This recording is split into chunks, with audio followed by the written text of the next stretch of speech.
How y'all motherfuckers doing? This is part 5, and I'll go ahead and start this off with The Pit and Hellgate. I watched The Pit just based on what people said about this double feature. They're saying The Pit was actually more worth watching than Hellgate. Haven't watched Hellgate, but The Pit was really a strange movie. A little bit gory in some parts, but not too much gore. It was basically just a really weird movie about this kid.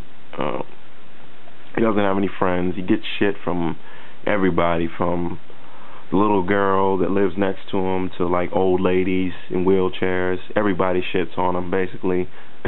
Nobody likes this kid. His only friend is a teddy bear that he talks to, and he's the only person that knows about this pit with these little creatures in them called, these little creatures in the cave called, or in the pit called troglodytes.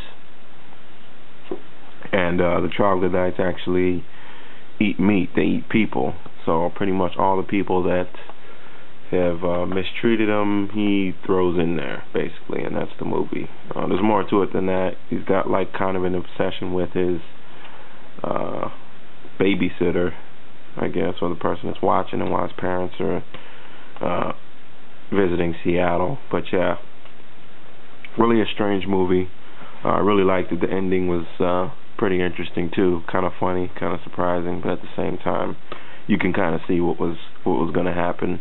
But yeah, definitely pick this up if you're into like just really strange, cheesy type movies. And Hellgate, I'll probably get around to watching one of these days, but I don't hear good things. But that doesn't necessarily mean anything. But moving on. Next up, we got The Lost. This is a really, really aggressive movie, especially towards the end. Definitely unrelenting, like it says on here, and vicious.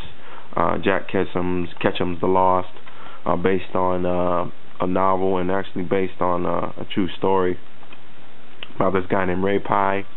He sticks beer cans in his boots to make himself taller. And this guy he's a lunatic. That's kind of an understatement. But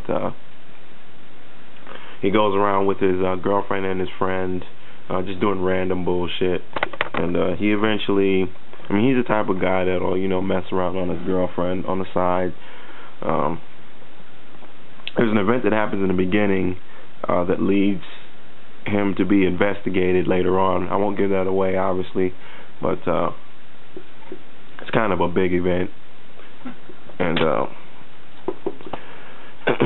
so yeah, there's like investigators, that suspect him in, what he was part of at the beginning. And throughout the course of the movie, he gets involved with 2 other girls besides his girlfriend, and one thing leads to another. They don't want anything to do with him, and so he snaps, and you can kind of guess what happens. I won't give anything away because this is kind of a movie you want to experience fully without any spoilers, and try not to spoil it, but definitely give this a watch. Jack Ketchum also did Girl Next Door, which is also a really, really powerful movie that stays with you, and I'll talk about that later because I picked that up. But that's The Lost. Highly recommend this.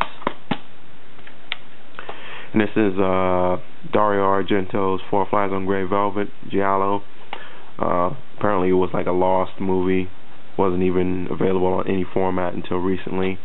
Yeah, I really, really enjoyed this one. The ending was shocking and unexpected. It's about this drummer that's in a band. He actually spots somebody kind of watching him, stalking him. So he decides to confront the stalker, and he follows the stalker all the way to this abandoned theater and accidentally kills the stalker in a scuffle. And little does the band, the guy that's in the band, know that there's someone in the balcony of that abandoned theater that's taking a picture of him, killing the stalker guy. So the guy that's in the band is spending the whole movie trying to figure out who the guy or the person in the mask was that saw him kill the stalker. But yeah, this is the ending was great. I love the ending. One of the better endings I've seen in a giallo, period. But yeah, it's fully uncut, available for the first time. Definitely check this out if you're into giallos. Next up we have Maniac Cop, filmed by William Lustig, who did Maniac.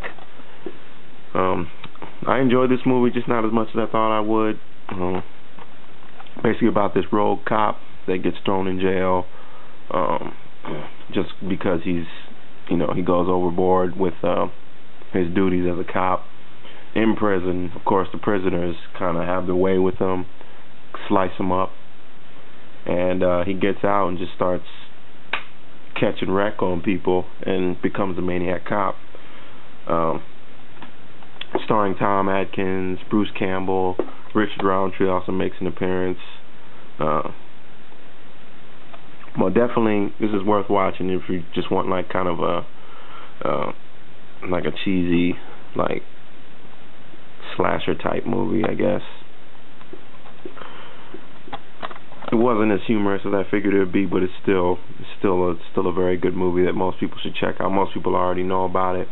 I really want to get Maniac Cop 2 and 3, but eventually. Next up we have Splatter, Naked Blood, and I picked this up just based on the strength of Mr. Parker's rare DVDs video. It's not really rare. I mean, it's available new at like Fry's. That's where I picked it up. It's a very, very gruesome, brutal film. Basically about this young scientist that's developed this drug that makes you feel no pain, basically, or something to that effect. And his mom is basically a doctor, and she's performing an experiment on these 3 women. It's to test out this contraceptive. So the kid decides to mix in his little experimental potion with his mom's experiment, and needless to say, it has some strange effects on these girls. It's like the more pain they inflict on themselves, the better they feel. So it's like they pretty much mutilate themselves. 2 of them mutilate themselves until they're dead. One of the girls actually gouges her own eye out and eats it, and there's other parts of her body that she eats too, but I won't get into that. Extremely brutal, extremely gruesome. No one talks about it, so I figured I'd give it a try because Mr. Parker mentioned it. So props to him for mentioning it.